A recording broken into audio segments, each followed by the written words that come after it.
Welcome to Maharashtra exam academy. आज आपण मेजरमेंटचा part 4 पाहणार आहोत. आपलं टार्गेट आहे आउट ऑफ 50पैकी 50 बरोबर करणे. हे प्रश्न इम्पॉर्टंट असे आहेत आणि हे प्रश्न रिपीटेड विचारले जातात. टेक्निकलमध्ये मेजरमेंटचा अभ्यास करायचा असेल तर आपल्याला हे सर्व प्रश्न परफेक्ट करणे आवश्यक आहे. जर व्हिडिओ आवडत असेल तर लाईक करा आणि आपल्या मित्रांमध्ये शेअर करा आणि कृपया चॅनलला सबस्क्राईब करा, कारण आपल्या लाईक आणि सबस्क्राईबमुळेच नवीन व्हिडिओ बनवण्यासाठी प्रोत्साहन येते आणि नवीन व्हिडिओ बनवण्यामध्ये इंटरेस्ट येतो आणि चांगल्या प्रश्नाचं कलेक्शन करण्यामध्ये पण इंटरेस्ट येते. त्यासाठी कृपया लाईक करा आणि शेअर पण करा आणि सबस्क्राईब करायला विसरू नका. प्रश्न क्रमांक 51. What is clamp on ammeter used for? Clamp on ॲमीटरचा प्रयोग करतात. Low AC current, option B high AC current, option C आहे low DC current, option D आहे हाय DC करंट. तर आपलं आन्सर आहे ऑप्शन क्रमांक B high AC current. Clamp on ammeter हे हाय AC करंटसाठी वापरतात. क्लॅम्प ऑन ॲमीटरला टोम टेस्टर असे पण म्हणतात. याला सिम्पली आपल्याला जो सर्किटचा करंट कॅल्क्युलेट करायचा आहे त्याच्या वायरिंगमध्ये आपण त्याला क्लॅम्पला टाकतो आणि क्लॅम्पला लॉक करून डायरेक्ट रीडिंग घेता येतो. यामध्ये कोणतेही सर्किटमध्ये कट लावायची गरज नसते. आणि हे मीटर आणि हा क्वेश्चन वारंवार एक्झाममध्ये विचारले गेलेला आहे. हे खूप इम्पॉर्टंट प्रश्न. प्रश्न क्रमांक 52. गॅल्व्हनोमीटर गॅल्व्हनोमीटरमध्ये असते. Option A reflection damping, B fluid friction damping, C eddy current damping, D spring coil. तर आपलं आन्सर आहे ऑप्शन क्रमांक सी डी करंट डॅम्पिंग. गॅल्व्हनोमीटरमध्ये डी करंट डॅम्पिंग यूज करतात. गॅल्व्हनोमीटर हे एक प्रकारचे ॲमीटर असते. ते सर्किटमध्ये करंटच्या उपस्थितीचा पता लावते. प्रश्न क्रमांक 53. Which part or phenomenon control the torque in megger? कोणत्या पार्ट आणि घटक मेगरमध्ये टॉर्कला नियंत्रित करते? Option A earthing, B leakage current, C spring, D आहे कॉईल. तर आपलं आन्सर होईल ऑप्शन क्रमांक डी कॉईल. मेगरमध्ये कंट्रोलिंग टॉर्क हे कॉईलच्या माध्यमातून तयार होते. मेगर हे इन्स्ट्रुमेंट इन्सुलेशन मोजण्यासाठी वापरतात. यामध्ये एक DC जनरेटर असते. त्याची स्पीड 160 आणि 180 RPM पर्यंत असते. मेगर हे शॉर्ट सर्किट झाला तर 0 दर्शविते आणि जर ओपन सर्किट असेल तर तो इन्फिनिटी दर्शविते. प्रश्न क्रमांक 55. The loading effect of the potentiometer can be avoided by the use of? Potentiometer वरील लोडिंग प्रभावाला कमी केले जाऊ शकते. ऑप्शन ए अल्टरनेटर वापरून, बी बॅटरी वापरून, C constant current source use करून, ऑप्शन डी आहे ट्रिमर. तर आपलं आन्सर आहे ऑप्शन क्रमांक बी बॅटरी. पोटेन्शियोमीटरमध्ये बॅटरी वापरून पोटेन्शियोमीटरचा लोडिंग इफेक्ट कमी केला जाऊ शकते. पोटेन्शियोमीटर हे एक लोडिंग इन्स्ट्रुमेंट आहे. प्रश्न क्रमांक 56. Gravity control instrument the deflection torque is proportional to? गुरुत्व नियंत्रण यंत्रामध्ये विचलन कोण समानुपाती असते? Option A measured, B square of measured, C sine inverse of the measured, D आहे साइन ऑफ द मेजर्ड. तर आपला आन्सर ऑप्शन क्रमांक D sine of the measured. Gravity control इन्स्ट्रुमेंटमध्ये डिफ्लेक्टिंग टॉर्क हे डायरेक्टली प्रोपोर्शनल समानुपाती असते sine थिटाच्या. त्यामुळे आन्सर ऑप्शन क्रमांक D sine of the major.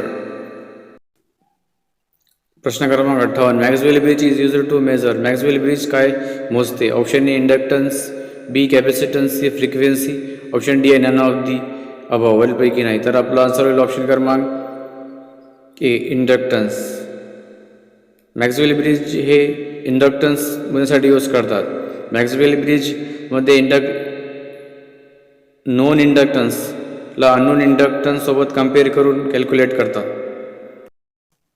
प्रश्न क्रमांक 59. Megger was not used in any of the following. मेगरचा उपयोग खालीलपैकी कशासाठी करत नाहीत. Option A resistance measurement, B line fault test, C voltage measurement, D आहे ग्राउंड इफेक्ट टेस्ट. तर आपला आन्सर होईल ऑप्शन क्रमांक सी व्होल्टेज मेजरमेंट.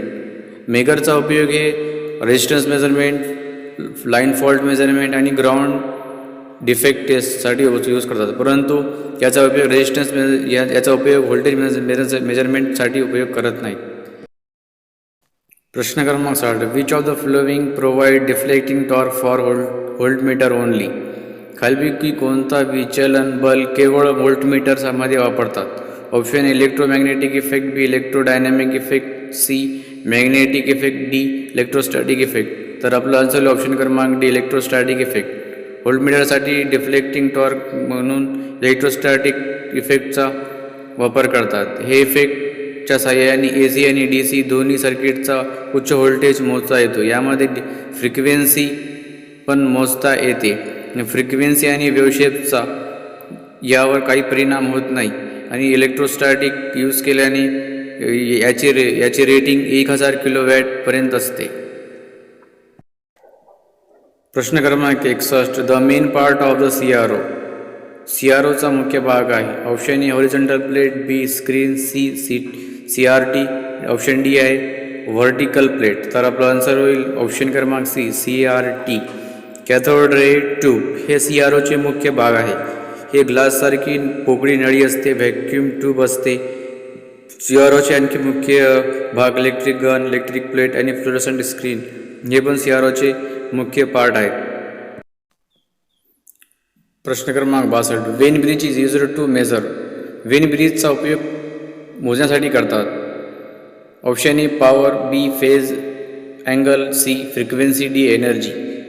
तर आपला आन्सर ऑप्शन क्रमांक सी फ्रिक्वेन्सी. वेन ब्रिजचा उपयोग फ्रिक्वेन्सी मोजण्यासाठी करतात आणि याचा उपयोग हाय सेन्सिटिव्ह कॅपॅसिटन्स ज्ञात करण्यासाठी पण करतात.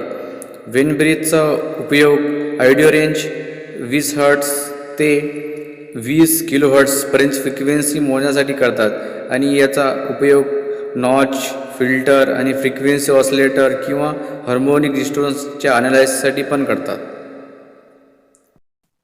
प्रश्न क्रमांक 63. What is the main purpose of potentiometer as device for. एक उपकरणाच्या रूपात पोटेन्शियोमीटरचा मुख्य उद्देश काय. Comparing to voltage, comparing to current, measuring voltage, measuring a current. तर आपला आन्सर ऑप्शन क्रमांक ए कंपेअरिंग टू व्होल्टेज. पोटेन्शियोमीटरचा मेन पर्पज असते दोन व्होल्टेजला कम्पेअर करणे. 64वा प्रश्न. The 1 watt meter method of 3 phase power measurement can use to be for. 3 phase power मोजण्यासाठी खालीलपैकी एक वॅटमीटर विधीचा उपयोग करतात. Option A balance delta connected, B balance load, C unbalance load, D balance star connected load. तर आपला answer option क्रमांक B balance load. 1 watt meter मेथडने बॅलन्स लोड मेजर करता येतो. ते स्टार किंवा डेल्टा कनेक्टमध्ये असले तरी परंतु न्यूट्रल पॉईंट नसावा. 1 वॅटमीटर मेथडमध्ये एका फेजचे पॉवर कॅल्क्युलेट केले जाते आणि त्याला नंबर ऑफ फेज n फेजने मल्टिप्लाय करून बाकी सर्वची व्हॅल्यू काढता येते. 65वा प्रश्न. Insulation resistance is measured by. Insulation resistance मोजतात. Option A ohmmeter, B ammeter, C voltmeter, D megger. तर आपला आन्सर ऑप्शन क्रमांक डी मेगर. मेगरच्या साहाय्याने आपण इन्सुलेशन मेजर करतात आणि इन्सुलेशन रेजिस्टन्स हे मेगा ओहममध्ये असते.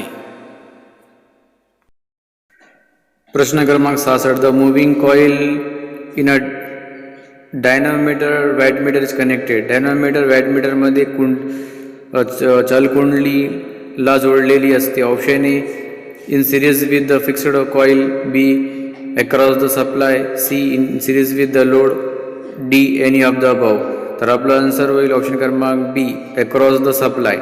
टॅनोमीटर टाईप वॅटमीटरमध्ये मुव्हिंग कॉईलला सप्लायच्या अक्रॉस जोडतात. यामध्ये 2 कॉईल असतात, एक करंट कॉईल आणि दुसरी प्रेशर म्हणजेच व्होल्टेज कॉईल.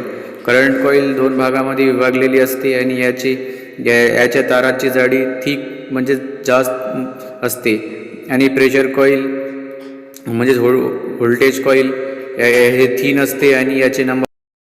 प्रश्न क्रमांक 67.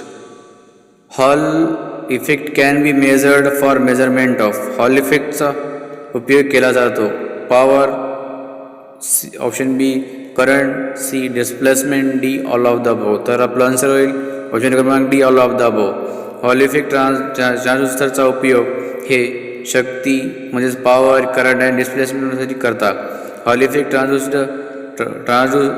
ट्रान्झिस्टर मॅग्नेटिक फील्ड रिस्पॉन्सला व्होल्टेजमध्ये बदलते आणि याचा उपयोग मोशन डिटेक्शन, गती डिटेक्शनसाठी, करंट सेन्स करण्यासाठी आणि स्विचिंगच्या पोझिशनिंगसाठी वापरतात.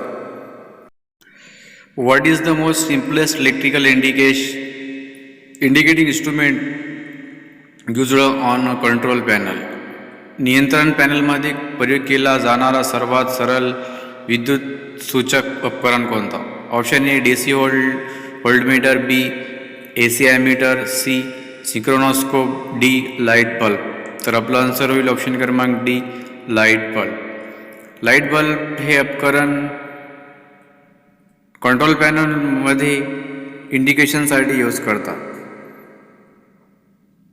याचा उपयोग सर्वात सोपा आहे कारण वेगवेगळ्या प्रकारचे वेगवेगळ्या कलरचे लाईट बल्ब असतात आणि वेगवेगळ्या इंडिकेशनसाठी वेगवेगळ्या कलरचा बल्ब यूज करतात. प्रश्न क्रमांक 69. If the galvanometer is sensitive it will provide large reflection. जर हे गॅल्व्हनोमीटर संवेदनशील आहे तर तो मोठा रिफ्लेक्शन प्रदान करतो. Option A no current, B large current, C small current, D large voltage. तर आपला आन्सर होईल ऑप्शन क्रमांक सी स्मॉल करंट. गॅल्व्हनोमीटर हे सेन्सिटिव्ह असेल तर तो छोट्यासा सप्लाय दिला तरी, इनपुट दिला तरी लार्ज रिफ्लेक्शन दाखविते. प्रश्न क्रमांक 70. Voltmeter has. Option A low resistance, B high resistance, C infinite resistance, D zero resistance. तर आपला आन्सर ऑप्शन क्रमांक बी हाय रेजिस्टन्स. व्होल्टमीटरचा इंटरनल रेजिस्टन्स हाय असते. Thank you for watching. जर व्हिडिओ आवडत असेल तर लाईक करा आणि चॅनलला सबस्क्राईब करा, आपल्या मित्रांमध्ये शेअर करा. हे अतिशय इम्पॉर्टंट असे प्रश्न आहेत. थँक्यू.